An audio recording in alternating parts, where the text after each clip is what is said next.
Bilesizler mi babalarım? Hayırlı gün olsun, hayırlı gün olsun.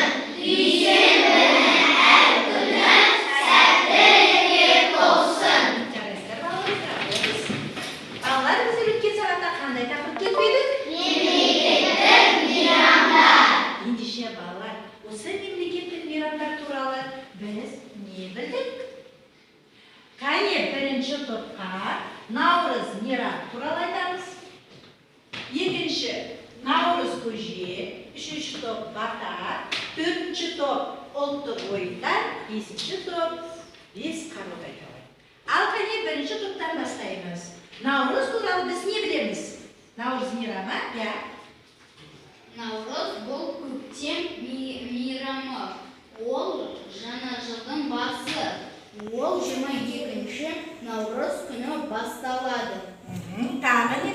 Наурыз көже ұлттық ұлы күні жырлардың қасиеті аз. Түркі халықтарының ұғымында 7 саны қасиетті саналғандықтан Наурыз көжеге 7 түрлі дәм салады. Оған тары, арпа, бидай, бұршақ, күріш сияқты 7 түрлі дәм мен ақ қосылады. Оған қоса ол тоқшылық пен ұрыс құттың жоралғысы. Наурыз көженің даярлану әдісі. Оның құрамына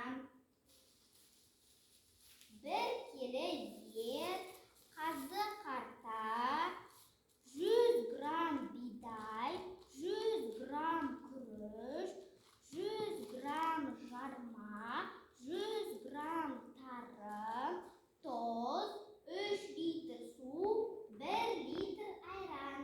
Наурыз көже дайындау әдісі. Етті жуып қазанға суға саламыз. Су бір қайнағанда көбігін алып тұздаймыз.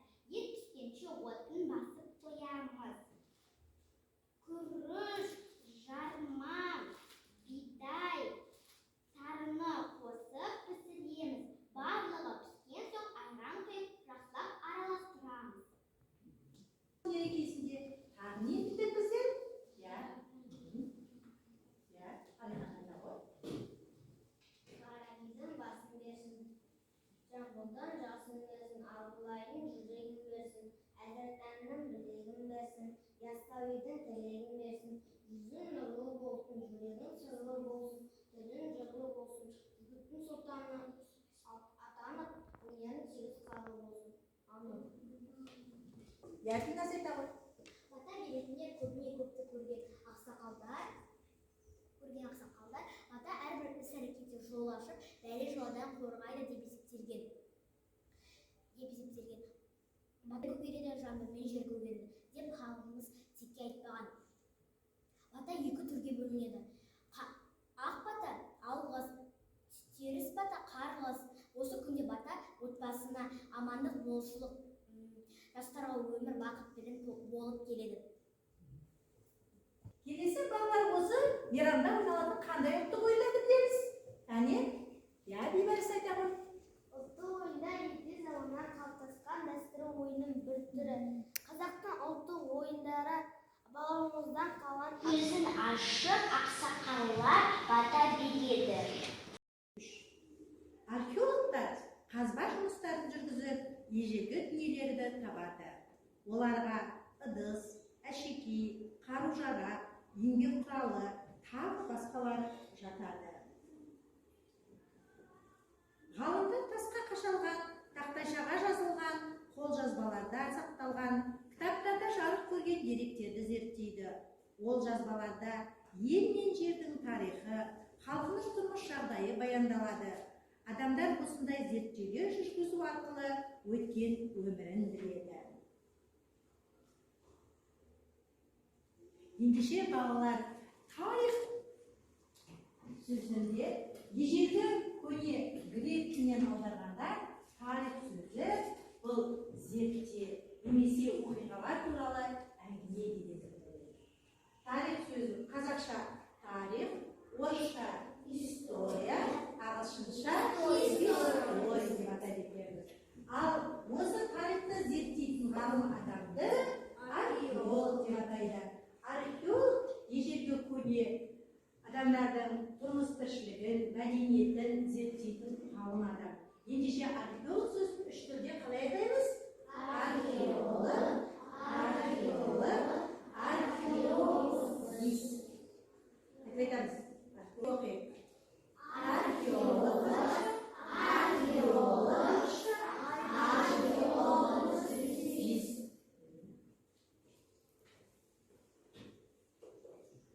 ендеше балалар барлығымыз кітабымызды ашайық бүгінгі сабақта. Енді сіздерге осы тақырыптар бойынша қазір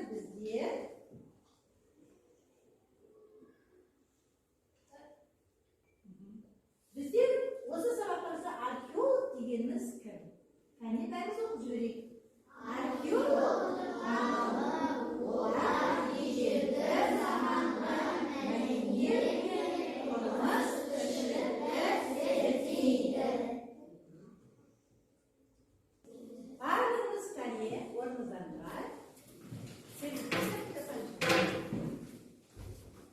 Балалар, ежелгі кезде адамдар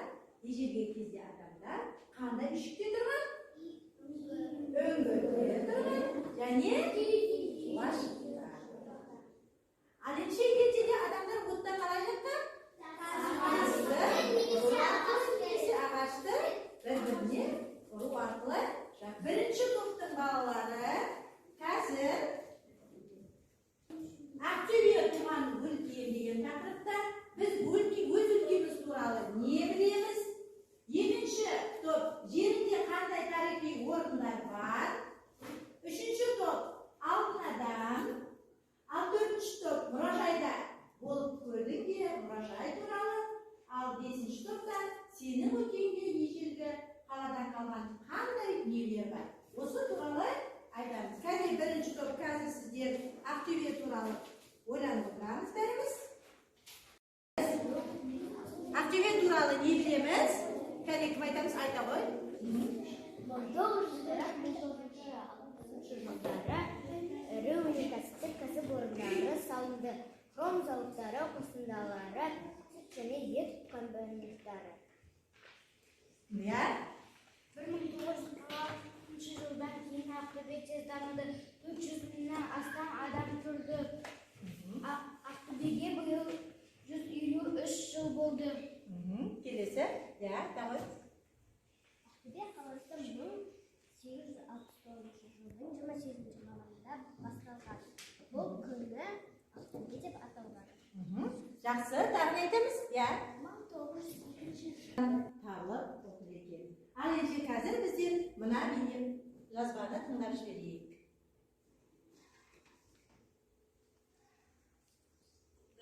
Археология институты облыс аумағында археологиялық және этнографиялық зерттеу жұмыстарын жүргізіп, ал алтын тас қорған бір қорытындан омбыдан табылған.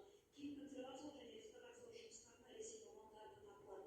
Алтын адамның бұрыннан өзге екенін ғалымдар сол кезде айтқан еді. Өйткені тек жәдігердің бас киімі ғана емес, сауыт сайман, аттан зергерде дейін тазалығынан көре өтті. Тіпті қасына ұрылған аттың әбзелдері де таза болған нәрсе алтынмен безендірілген. Қуанышты. Жаңа деп айтсағай, әсіресе техникада.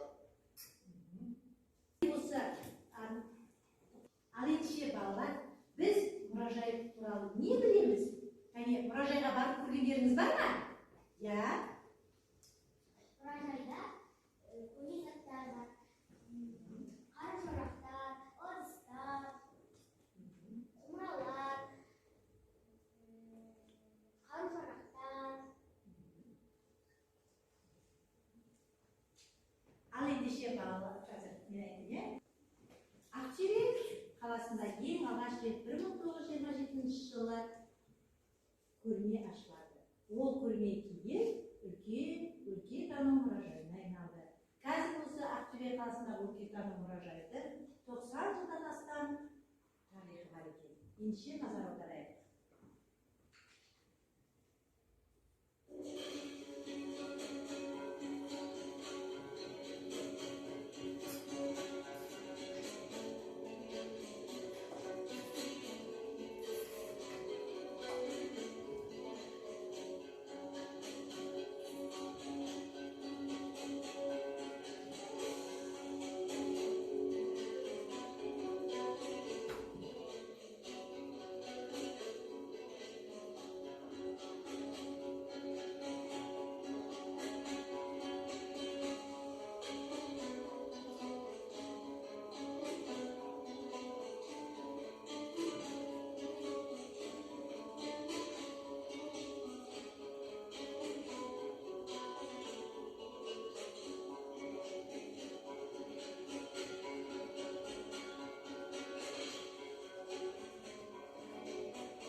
ойындары, бауырымыздан қалған асыл қазына, мысалы тақия жасыру, орама алу, асық, айбөлек, ақсырмық, көксырмық, ақсүйек, алтын қақпақ сияқты ойындар ойнау арқылы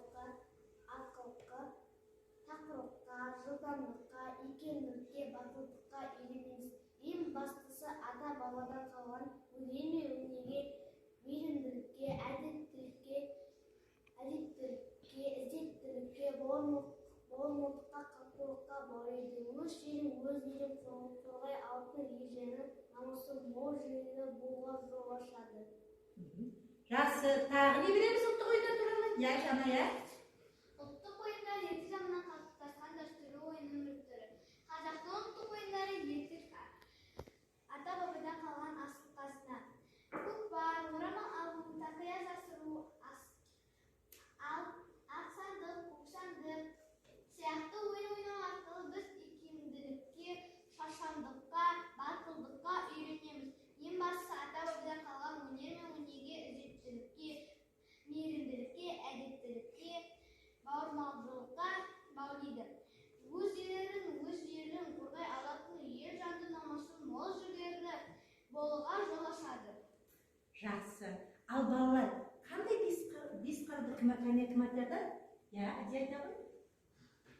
Шоқпар, садақ, айбата, қылыш, найза. Жарайсыздар бал. Ал ендеше балалар барлығымыз тақтаға қарай қояйық.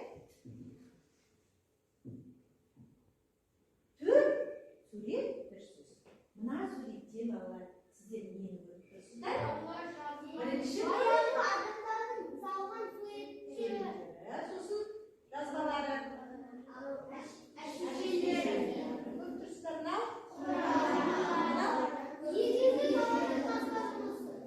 Осы төрт суреттен қандай сөз ойлап табылады? Не туралы айтты біздерге? Балалар, бүгінгі сабақта біздер не түсінді? Кәне, жаза қойыңыздар. Не білгілерін келеді? Кәне болса, я бірінші топшыға қойыңыздар.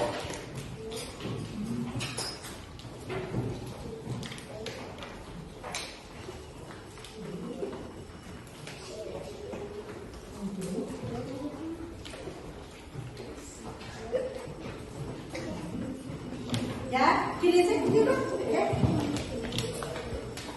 Бүгінгі сабақта өте жақсы жауап берген Көзайым, Аида, Бибінұр, бірінші топтың балалары өте жақсы жауап берді.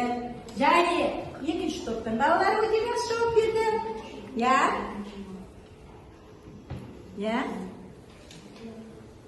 Келесі Алихан өте жақсы жауап берді.